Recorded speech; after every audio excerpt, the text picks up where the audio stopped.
public before.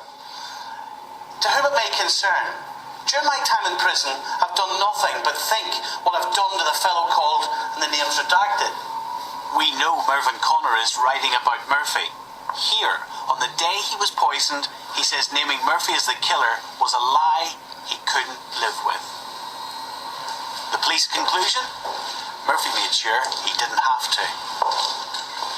It was common knowledge that Murphy had been responsible for Connor's death. Common knowledge? A very, very extremely cunning man. Could adjust to any circumstances in which he found himself. Murphy probably threatened to kill him if he didn't do it. He was totally ruthless and sadistic. And if he had been involved in the murders that he was suspected of Pavis and Connors, and he would be capable of almost anything. In June 1973, Murphy was acquitted of the Pavis murder.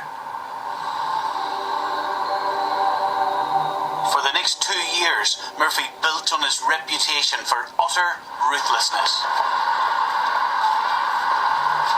He was just 23, but already he was thought to have murdered as many as 10 people.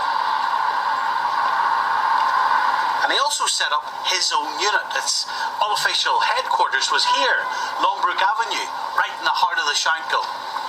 Murphy recruited 3 henchmen, and they all had one thing in common: a deep-seated hatred of Catholics. 25-year-old Robert Basher Bates was a petty criminal and had been in and out of Borstal throughout his childhood. 20-year-old Sam McAllister was another young offender with a reputation for violence. The third of Murphy's henchmen was 25-year-old William Moore. He drove a black taxi. He had also worked as a meat packer and had access to a set of butcher's knives. About 12 others passed through the gang, but these 3 members, Moore, McAllister and Bates, they were Lenny Murphy's hardcore. He controlled them absolutely. No one in the circle talked. The fear that he instilled in them made sure that they didn't talk. No one knew about their activities. No one was allowed in the Longbrook Club when they were discussing tactics. It was a completely closed shop. But being a player in the mainstream loyalist underworld wasn't enough for Murphy. He was determined to unleash a level of sectarian savagery never before seen in Northern Ireland. Murphy was about to up the ante. Big time. We never went anywhere. After it got dark, you never ever went anywhere on your own. It really was the most fearful time I've ever had in my life. When people did venture out, their greatest fear was of being approached by a black taxi. There was one night we came out, my brother got into the car and I went to lock the club up, and my brother shouted to me, "Quick, Brent, get into the effing car." And I jumped into the car, and as we were driving down the street, down at the far end down here, they had a young lad against the wall. The black taxi was sitting, you could just see the half of the taxi. The front half of it was up past the houses on Stephen Street. And my brothers told us later, one of them was shouting, "Take him up a shankill and get the knife." And the other one was shouting, "Shoot the fiend bastard." Whenever he heard the door banging and the car lights turning, he says he realised then that he wasn't his own, and that's when he made his break. Big time.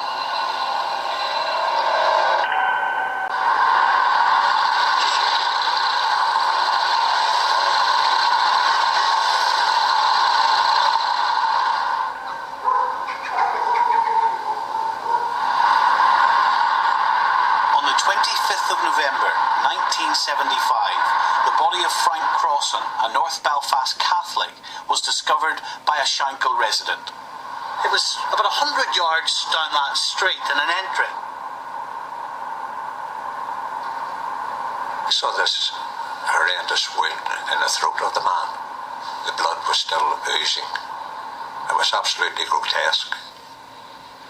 Frank Crossan had been practically decapitated. He was attacked, hit over the head with a wheel brace and pulled into a waiting car.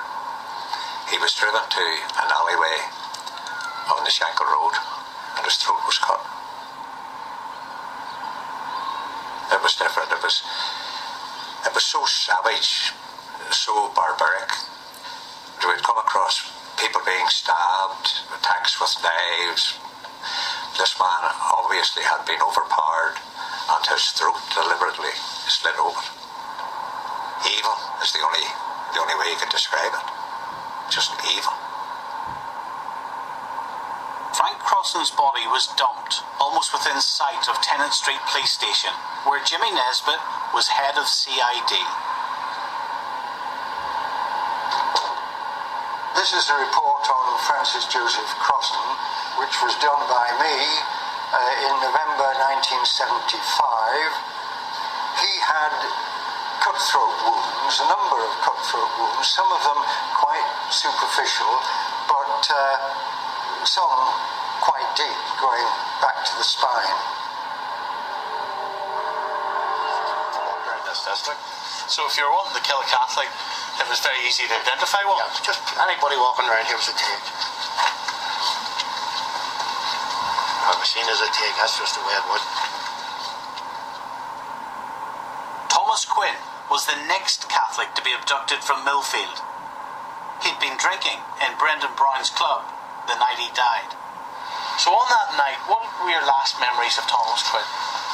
Just if Tommy lived in the club to go up home and shouting good night, tell him just the usual. I'd actually shout a good night, Ted, see you tomorrow. And that was it. Your brother at that stage was working for O'Kane's, yes, undertakers around the corner, and picked Thomas Quinn. They had the contract with the coroner for to pick anybody up who had died suddenly. And whenever he came back, we asked him, was there anybody we knew? He says, no, I've never seen the mom before in my life. How did he not recognise him? Well, the mom was mangled. The 55-year-old road sweeper was found at this spot. Much the worse for drink one evening, he was grabbed by the gang, bundled into a car and driven here to his death. I remember the body lying again, this pitiful looking man, his throat cut. Cut in the same way? Yes. In the Thomas Quinn murder, along the route, there had been a noise heard of a heavy sounding engine, like a black taxi. So then began looking at who had black taxis and that sort of thing, a wide scale inquiry. But there were, I think, 700 or 800 black taxis operating in the area at that time. During the investigation, the police say William Moore's taxi was forensically tested at least once, but they found nothing. Do you think at that stage you're looking for one man? No, because obviously both men had been overpowered and taken to their place of execution, and one man couldn't have done that. And you're trying to find out in your own head, okay, who within my patch hates Catholics that much? A lot of people, unfortunately, at that stage.